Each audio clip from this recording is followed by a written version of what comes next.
श्री हरिवंश, श्री सद्गुरुदेव भगवान की जय।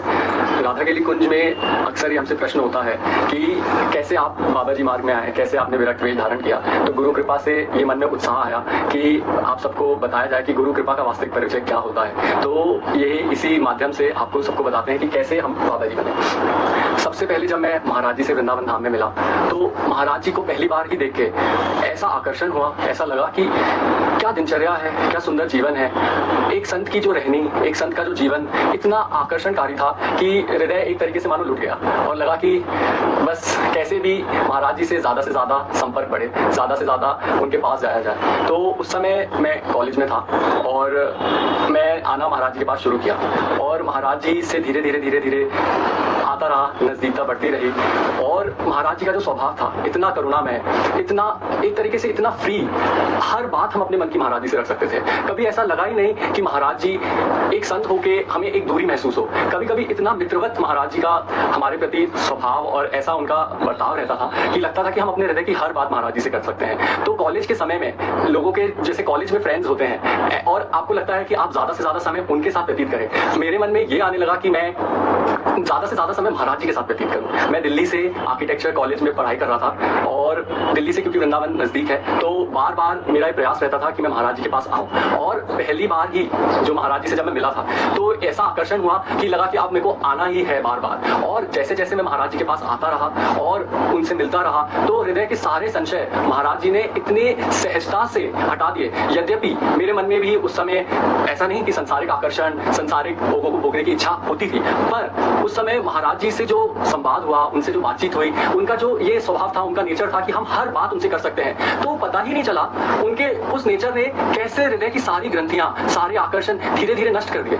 पता ही नहीं चला कि कैसे मैं उनकी तरफ इतना आकर्षित हो गया। यद्यपि घर वाले जो इस शरीर के पूर्व जीवन में पूर्वाश्रम में माता पिता थे, संपन्न थे और उनका ये इच्छा थी क्योंकि पिताजी बिल्डर थे भोपाल में, तो उनको लगता था कि वो भी भक्त थे, तो उनको लगता था कि आप भजन करो, आप वृंदावन जाओ। पर इस कोटि से वैराग्य लेके उनका ऐसा कभी भी आकांक्षा नहीं थी।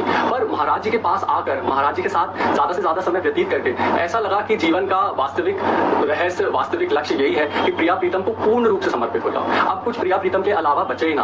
और सबसे इंटरेस्टिंग बात और सबसे अच्छी बात ये रही कि जैसे मेरे हृदय में कोई भी विकार आदि भी आए तो महाराज जी के सामने मैंने जब भी इतना, क्योंकि फ्री महाराज जी ने कर दिया कि उनके सामने जब मैंने अपनी बातें रखी तो उनकी कृपा से वो विकार, अब क्या बोले, यानी ऐसे अब वही संभालते हैं पूरी तरीके से। उनका अब क्या, यानी उनका कोई अस्तित्व वही संभालते जा रहे हैं। मैं ज्यादा तो इस विषय में कहूंगा नहीं, पर बहुत गुरु कृपा है, बहुत गुरु कृपा है। तो महाराज जी के साथ कुछ घटनाएं, मेरी ऐसे कुछ एक्सपीरियंसेस ऐसे घटे जो मैं आप लोग के साथ शेयर करना चाहूंगा, बताना चाहूंगा। एक बार मैं महाराज जी के साथ राधा कुंड गया। तब मैं शुरुआत में ही महाराज जी से जुड़ा ही था, तो महाराज जी के साथ राधा कुंड में जाके स्नान करने का ऐसा अवसर प्राप्त हुआ। और उस समय महाराज जी ने ऐसा अपनापन दिया और पूछा कि देखो तुम कितने % हमें अपने आपको समर्पण देते, विनोदवश पूछा। तो मैंने कहा कि महाराज जी 40% मैं आपको समर्पित होता हूँ उस समय, क्योंकि शुरुआत की घटना थी, और बाकी % मैं माता जी से भी प्रेम करता हूँ तो उनको। तो महाराज जी की कृपा दृष्टि से ये जितने भी मोह ममता के फंद थे कैसे हट गए, कैसे चले गए, पता ही नहीं चला। स्वाभाविक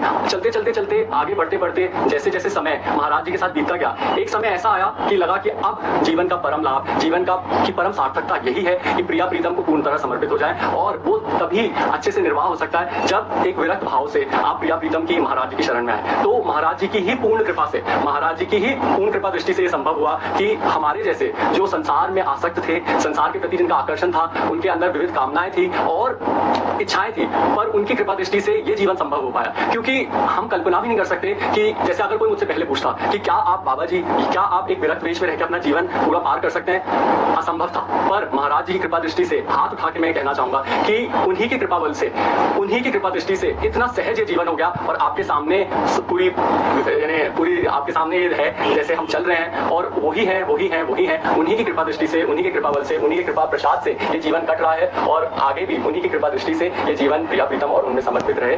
जय जय श्री हरिवंश।